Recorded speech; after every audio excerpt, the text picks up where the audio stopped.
What's going on YouTube? WildLion Games here. EA Sports College Football 25 has taken the gaming community by storm over the last several months leading up to its release.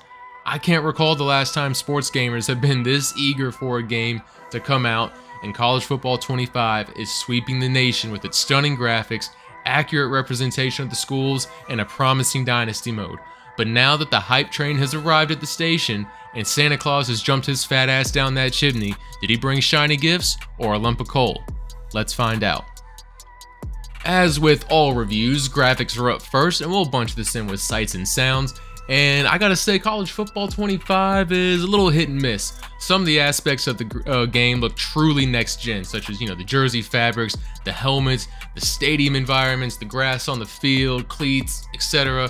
The stadium environments and lighting for those daytime and evening games are spectacular. It feels like you are right there in the stadium or watching it on TV. It's not overly saturated like many sports titles can be, which is ultimately when you can tell the difference between real and fake. The cons with the graphics are the fans and the cheerleaders. I mean, good God. I wonder how much the fake Chargers fan was paid for her likeness to get in this game as well.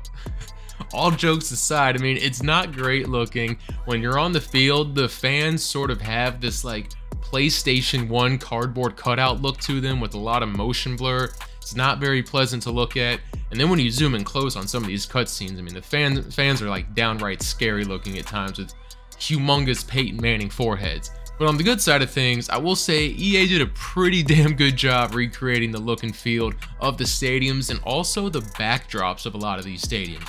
At JMU, I can see D Hall behind the field. I can see the freshman dorms in the business center on the other side. I can see the ISAT building on the other side of the interstate on East Campus. Newman Lake even makes an appearance. Somewhat makes an appearance. Troy looked pretty great. I could see the practice fields behind that newly renovated promenade side at the stadium. I could even see the track where the soccer field is that I used to run on. And plus the education building where I took a children's psychology class my sophomore year of college. On the sound side of things, the stadium sounds themselves are pretty sick. The fans roar at the right time. I caught a ball and I start running, and the moment that it appeared that I was gonna score, everybody in Ole Miss Stadium was rocking. Like, let's go! Look at the fans going crazy. That's sick. The screen was shaking, the fans are going crazy, and those sounds are epic, man. That'll never get old. Hearing the fight song after you score a touchdown is awesome. Like, that's never gonna get old. Most of the time, I'm gonna trust my wide receiver to come down with it. The defensive back said, no, sir. Now they've got even more breathing room. Fires to the right. It's caught, and he's running in the open. What a play there, and he's got it all the way down to the commentary side. On the flip side of the in-game audio, when we're talking about sound, the commentary, it's okay. They don't really get excited like I thought they would. There's some big plays, like, I forced a safety, and the commentaries, it's pretty bland. It sounds very run-of-the-mill. It's kind of a hype killer, to be honest. And sometimes they just say things that don't often make sense. There is time to kick a field goal and take the lead. We've got a timeout in the... Like on the first play of a game, they were mentioning how I had been running the ball down their throat all game. I'm like, dude, this is play one. What are you talking about? Leaves it with the running back.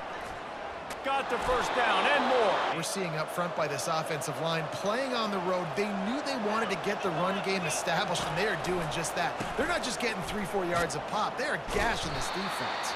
The menu music is god-awful. The drums, I just can't take it anymore, dude. I'm going crazy. I feel like Mr. Krabs just hearing SpongeBob's squeaky boots all the time. I see you're still wearing them boots. I gotta mute the TV. The drums are gonna drive me crazy. Like, why can't we just have all 134 FBS fight songs on a loop? That would be perfect, with the EA Tracks icon, popping up in that lower left corner, letting you know which school this song belongs to. I think that would be great.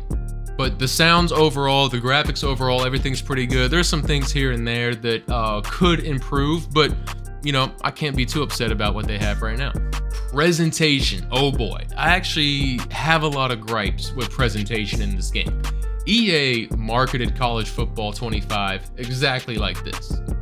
We designed College Football 25 with a philosophy that every team is somebody's favorite. For a game that touted how much effort they put into faithfully recreating all the team's signature entrances and stadium atmospheres, it sure seems like they spent a lot more time on making sure Ohio State's urinals were perfect, and that they somehow missed the fact that Auburn flies a bald eagle around the stadium in real life. Not a hawk, a bald eagle. Or that JMU runs out of an inflatable Duke dog when they come out of the locker room, and they throw streamers in the stands when they score a touchdown. You want to talk about pageantry and unique celebrations? How about the purple and gold streamers when a touchdown is scored? Or how about East California University? Oh, wait. I've never even heard of that. That's because it's supposed to be East Carolina University. Guys, come on now. I get it. The presentation looks great. But if you're going to tout how you faithfully recreated, and yet I just listed 3 at the top of my head that you've screwed up, I haven't even explored all the other teams.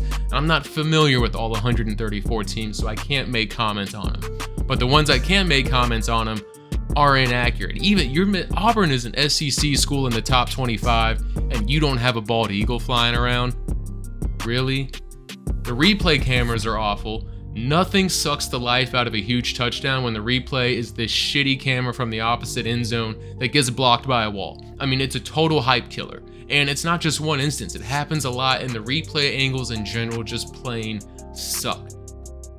The little things are important. That is why I'm hyping on this. You know, when you're coaching football and you got the players out there, they're running suicides, and you're making sure their toes touch the line, and they're like, "Coach, why, man?" It's because the little things matter. And right now, it seems that EA only did the little things for the teams they deem important, I guess. Presentation in itself is extremely one-dimensional, and while it's cool to hear JMU's fight song being played with the fireworks shooting off, the camera angles never change. And I hate to say it, but I think NCAA Football 14 nailed the presentation work much better. I mean, you have a variety of camera angles in that game. You get the drone shots in there. It's not just the same shots in the same order every single time. And I don't want to hear anybody say anything about, oh no, there's no ESPN, that's why you can't do it. You don't need ESPN to have cool aerial shots and nice presentation and a switch up of camera angles. Just throw the EA Sports logo on there, or make up a TV network that lives within the game universe. In the same vein, I'll play devil's advocate to myself and say I really enjoy hearing the third down bells on JMU's defense, and hearing that type of stuff it's really nice. If they did pay attention to the details, they just still missed a lot of things. In general, all I'm saying is I would like a little more variety in the pregame show instead of the same shots over and over and over again. It doesn't need to be drastically different from game to game, but it would be nice to have a handful of stadium shots that are swapped around from week to week just to keep things fresh. I do wish we had key players of the game warming up on the field with their stat lines, or some sort of on graphics screen with like the conference standings or something before the game. There's no coin toss, which I guess some players like. I miss having it personally. You know, it's in real life. I don't know why it's a crime to spend 20 seconds in a video game going through the coin toss situation. I'm not going to dock points. I get that, like, the fan base, I think, is pretty split on, you know, what they think of that. I just wish we had coin toss. There's no matchup stats, there's no key players, there's no program info, there's no stadium atmosphere rank. All of that pre-game info is gone, and that's all part of the presentation. I don't see any studio updates during the game either, at least visually. Every once in a while, you'll catch the commentary team providing a studio update about another game around the league happening, but there isn't a graphic to accompany it, so if you're not listening or really not paying attention, you might miss it. I haven't noticed any mentions of how quarterbacks have played in previous weeks. I haven't seen any conference standings pop up on the screen either, and I'm in the middle of, you know, like the conference opponent part of the season also. It's unfortunate to say, but somehow, despite EA's huge advancements with College Football 25 and the presentation aspect with like the sights and the sounds, it still feels behind the curve of its previous iterations in presentation. I hate bringing it up all the time because I don't want to be labeled as that guy who just thinks the older games are better because they just are. But I'm trying to point out about how advanced the games were at one point to explain the frustration I have that we haven't really seen that sort of progress in such a long time. Gameplay. You know what? Surprisingly, in an EA game, gameplay is the best part. I'm gonna say it. Gameplay is the best part of this game. Like, the game is actually really good and a lot of fun to play. It is not some lifeless blob of animation dependent football like Madden. The controls feel smooth, they're responsive, being patient to hit the hole in the run game actually pays off, and in general it's just actually possible for a change. The new power passing mechanic is great. Usually new passing mechanics are just kind of used as marketing terms to sell the game, but in this instance I think it's actually improved the game, and by choosing how much force or how much touch you put on the ball just has given the user so much more control. The throwing arcs matter a lot more. Like this play here, I threw a pick in the red zone against Ball State because I put too much zip on it. You know, if I just tap that button a little bit less than holding it down like I did, the defender covering a different receiver wouldn't be able to make the interception. But I put too much of a zip on it, and he's able to just make a heads-up play. And that open receiver, if I throw it right, he's in the end zone scoring 6 and celebrating. The directional influence of positioning your throw with the left stick is still there too. And I think after trial and error with many passing types, this one feels right. I think they really nailed this. I only have 2 gripes about gameplay, and they're pretty small. I mean, one of them, I'll get it out of the way now, is the option. For over a decade, for really honestly like 2 decades, we've been playing as hold X to hand the ball off to the running back when you're running like a read option or a triple option. And now it's hold X to keep the ball. Like, I've screwed up the option so many times because of this. I mean, it is like programmed in my brain to hold X to give the ball to the running back. I mean, I've just been doing it for all of existence, and we're changing it now. Why? Like, if it ain't broke, don't fix it. My other gripe, and it's not really a gripe, but maybe it's a gripe. I don't know. The stick switch, I haven't figured out how to use it.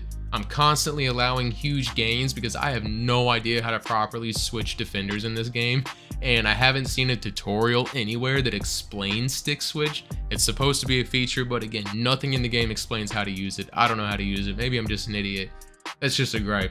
Anyways, I can't deny the game is fun. Like, all I can do is reiterate over and over how responsive the controls feel. There's definitely some moments where the blocking doesn't make sense, or for some reason my like CPU controlled secondary just plays like 20 yards off the receiver on 3rd down every time. Like, everything is fun, the AI is adaptive, and some teams actually adapt faster than others. For example, I ran this RPO on Louisiana Monroe like over and over and over again. I think I ran it like 6 or 7 times in a row before they actually stopped me. Then I tried it against UNC, they shut it down 3rd attempt. Like, they figured it out so fast. I do find that pressing receivers will get you burned a lot. It feels like every time I have the DBs press, the other team's scoring. The game is challenging, and I love it. I'm glad we have a football game now where I have to strategically call my plays, because if I get lazy, I'm going to get eaten alive. The new kicking meter is great. I think it's the perfect amount of challenging. And to the point that, no matter how much you get used to the new meter, like, those longer field goals are going to get your heart racing, because like one tiny misstep can result in a horrible kick. It's no longer automatic. I think it's a lot of fun. And with the new kicking meter the way it is, honestly, they should add being a kicker into Road to Glory mode. Like, you should be able to pick kicker as your position in Road to Glory. I think that could be kind of fun. I know it wouldn't, it'd be a lot of simming, but those moments could be a lot of fun. And speaking of fun, this is the most fun I've had playing a football game since, I guess, probably NCAA 14 or like All Pro Football 2K8. I can't remember the last time I was so addicted to playing a game that I stayed up till 3 in the morning on a weekday night, oblivious to the time, completely unaware. That usually only happens with Civ. If you're a Civ player, you know exactly what I'm talking about. Road to Glory. Road to Glory is a mixed bag for me with pros and cons, but I think the cons actually outweigh the pros in my personal opinion, which is a bummer because I'm a Road to Glory like first guy. That's my go-to mode. It's that first, Dynasty second. I think the ball was dropped from the start by not having any sort of high school or summer scouting program before getting recruited to college. You just choose your caliber of player, pick your position, choose a school based on their interest in you. That's it. There's no drills, there's no 40-yard dash. You just choose your skill level and then start playing, and I think that's just a bit boring. However, on a side note, it did spark an idea that I think could be really cool.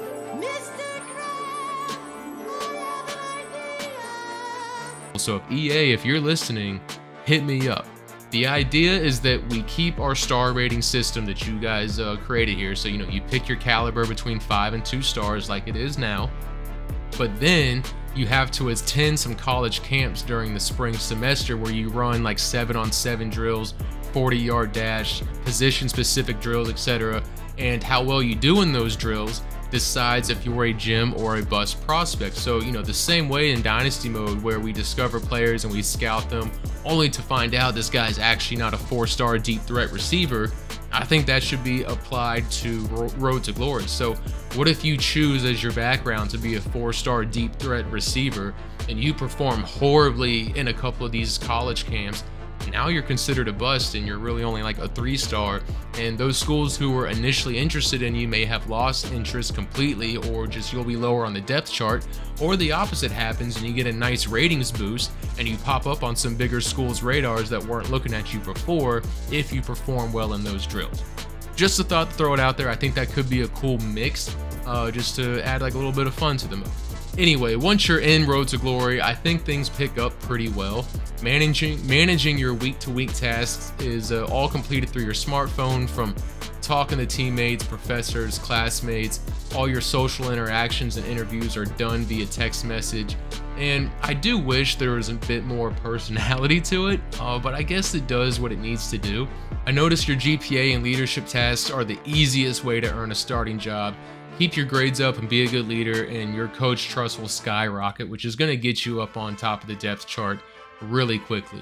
I'm currently going through as a 2-star recruit receiver at the start of the 6th string, sitting on the bench for JMU, kind of like real life. And however, there are some bugs I've noticed during this process, such as becoming a 4th string backup but never being put in the game. I'm not sure I've ever seen a scenario where like the receiver 4 on the roster doesn't at least go in, a couple times in the game.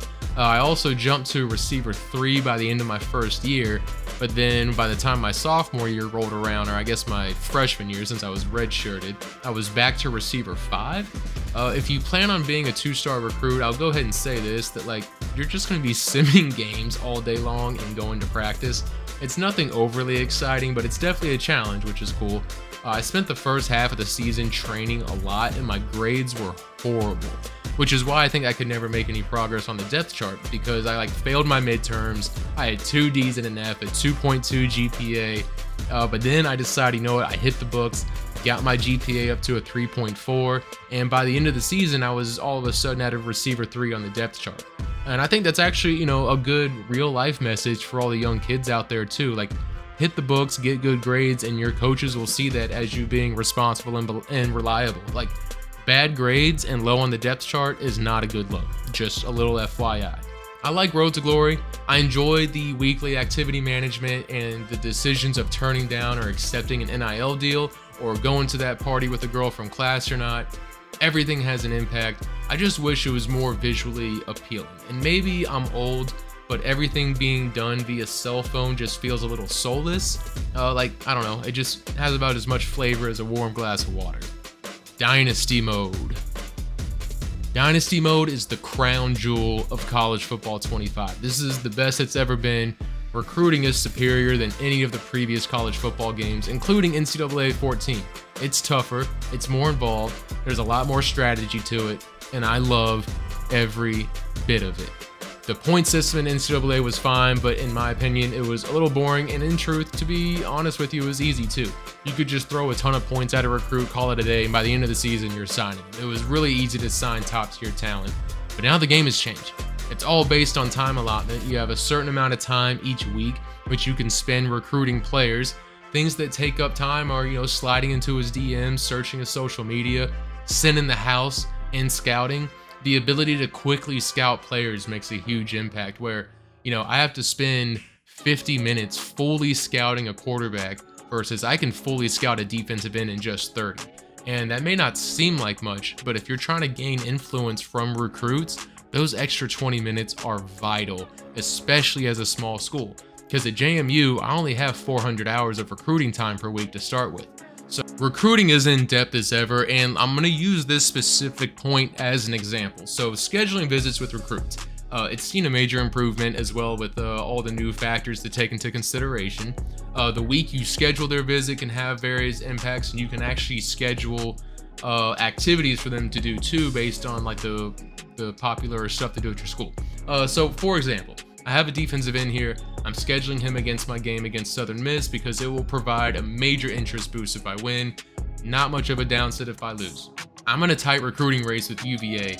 I want to show him out, which is why I'm doing this. And then I also scheduled his visit with a defensive tackle, someone he could potentially be playing with on the line at my school, which gives both guys an interest boost because they're complementary positions and they see each other as potential teammates during that visit. A couple weeks later, I received word this dude is verbally committed to UVA, which is a huge bummer. But the race isn't over till I say it's over, baby.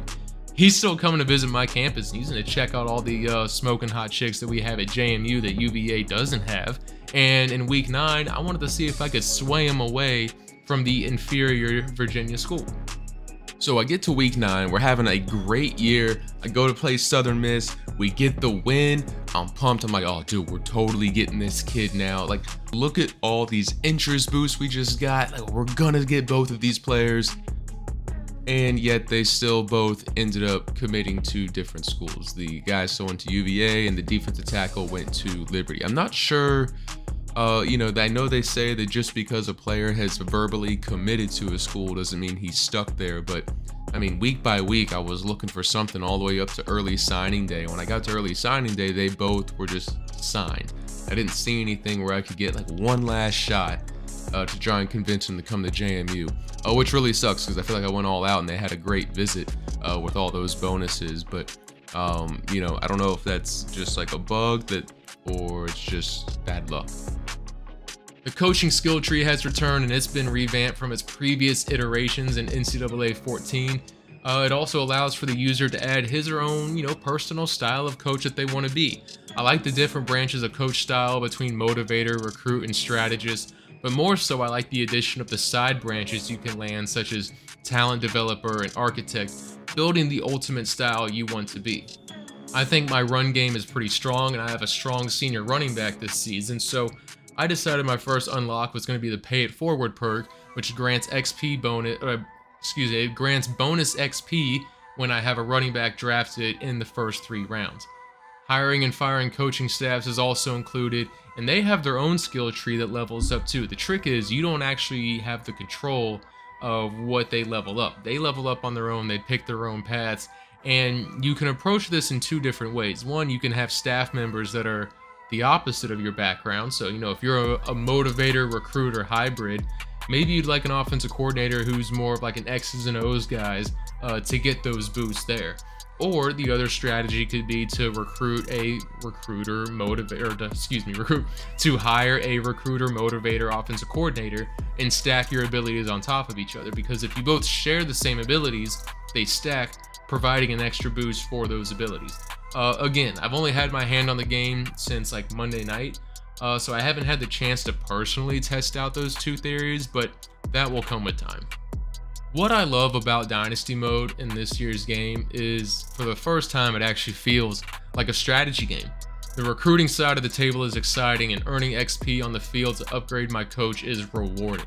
I've fallen in love with recruits, I've been torn apart when they went a different direction, I've said goodbye to players on the transfer portal that I didn't even know were on the roster. Dynasty mode alone makes this game truly special, but, and there's a big but here, we're still missing a bunch of nice features. And again, it's the little things that take a game to it's the little things that take anything to the next level. And these are features that we used to have in the game, and it's kind of dumb to even call them features. They're things that are already in the game, and they just need to be coded to make it more user-friendly. So the headlines hub in Dynasty mode is just boring and lifeless. You know, the old hub, you used to be able to see pre-game matchup stats, post-game stats, teams profiles, All of that is gone. Instead, it's just like, oh, look what's happening, and I just have like a team's overall rating, and I'm like, okay, this doesn't do me any good. What's their record? How many pass yards are they getting per game this year? Like, how's their defense doing? I don't care about their overall defensive rating that the game gave. Like, the trophy room is gone, the instant classic feature is gone, mass substitutions are gone, and just subbing from the play call menu itself is gone. Like, you have to enter the depth chart from the pause menu, cycle down to the positions, sub a player out, and you would think with the wear and tear system being such a major emphasis in the game that you would be able to easily and quickly sub out your running back for a few plays. There's also no practice. You can't practice or run drills with your team inside franchise mode. Coach customization is non-existent. There's no hats, no visors, no glasses, no pants options. Your only options are a collared shirt or a long sleeve shirt. Like, that's it. There's over 300 coach heads to choose from. 300. I'm not scrolling through 300 coach heads to pick a head for my coach. 300? That's asinine, dude. Like, let me filter them out at least. Like, I can't even filter them by like skin color or hair color. I just gotta like cycle through a bunch of randomized coach heads. I'm not doing that. Either filter them or let me just make my own. The coach weight makes no sense. I mean, look at this jump. If I weigh 299 pounds versus 300 pounds, like, dude, that 1 pound difference is not doing that.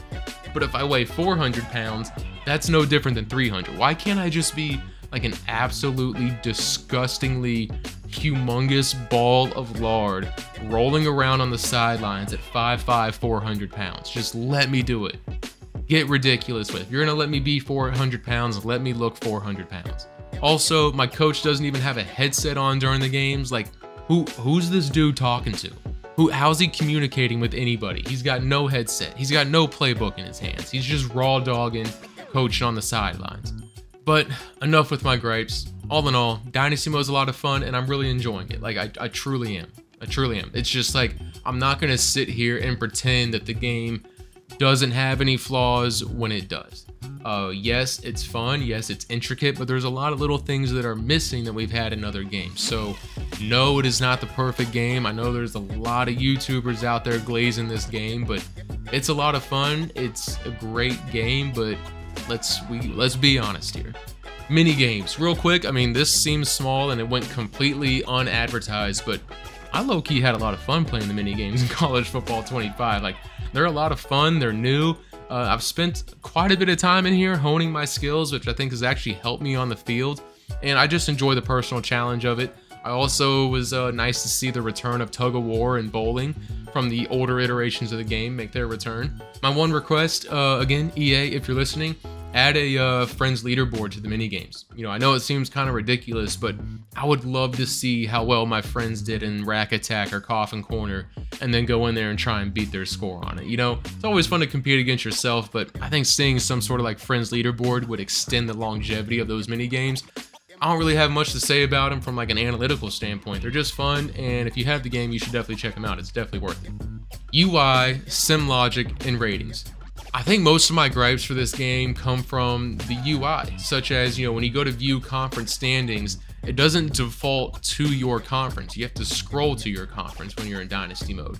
When you're inside of Dynasty mode, there's no list of toughest places to play. That's supposed to be like a list that updates throughout the years, depending on how you do and how other schools do. So you should be able to view that information in like a screen somewhere in Dynasty mode. I haven't found it.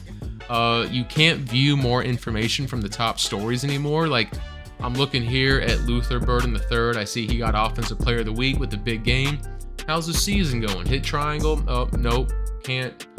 Don't know how his season's going. I don't know what his stats are. I can't see the box score of the game. I just have to, I can't click it to find out. I have to navigate over to stats and records, season stats, then find Missouri, then find position, and then I can see how he's doing. I mean, what happened to the days of NCAA 14 of just hitting triangle or Y and being able to pull up, you know, his season stats, the box score of the game he just played, the school stats, all that stuff. Being able to see what's happening around the league is just a lot more tedious than what it used to be. You can't view player cards from the Heisman Watch screen either. You know, you have these players listed here as Heisman Watch, And yet if I click on I can't even open their profile from that screen. It's like, what's the point of even having that screen? The team ratings and SimLogic though, this is where my angry rant comes in. I'm a firm believer that the team entrusted with this at EA just sat in a boardroom, spun a roulette wheel, and assigned schools ratings that way. I'm struggling to find the logic of ratings and how they came up with them. How the f is New Mexico rated higher than Air Force when Air Force won more games last year than New Mexico's last 3 seasons combined? Middle Tennessee went 4-8, UConn went 3-9, and yet they're rated higher than JMU, who went 10-1 and marched their way to a bowl game? Are you kidding me? This makes no sense. Troy won the Sun Belt last year, and yet they're one of the worst teams in the game. And Texas State, who went 4-4 in the conference, is the highest ranked team in the Sun Belt. And then you get into the SimLogic, and like my first year of Road to Glory, UCF beat Miami and won the national championship. In the college football playoff, they beat Alabama, they beat Michigan, they beat Oklahoma State, and then they went on to beat Miami in the national championship.